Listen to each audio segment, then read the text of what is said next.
ജീവിതത്തിൽ പലതരത്തിലുള്ള കഷ്ടതകളും വേദനകളും നിരാശകളും വരുമ്പോൾ പലപ്പോഴും നമുക്ക് അതിനെ ജയിക്കുവാനായിട്ട് അസാധ്യമാണ്.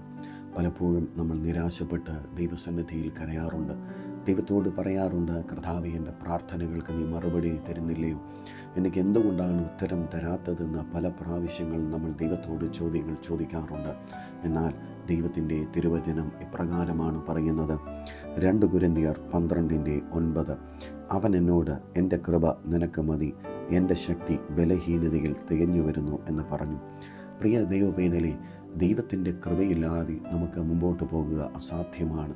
നമ്മുടെ ജീവിതത്തിൽ ദൈവം അത്ഭുതം പ്രവർത്തിക്കണമെങ്കിൽ ദൈവകൃപ നമുക്ക് കൂടിയേ തീരും.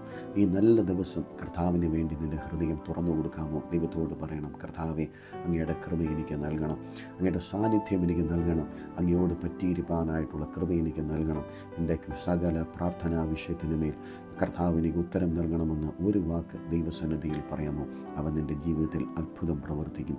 ധൈര്യത്തോടായിരിക്കുക, യേശുവിനോട് പറ്റിയിരിക്കുക, നിൻ്റെ ജീവിതം മാറും. നിൻ്റെ ദൈവം നിന്നെ അനുഗ്രഹിച്ച് വർദ്ധിപ്പിച്ച് മാനിക്കും. God bless you.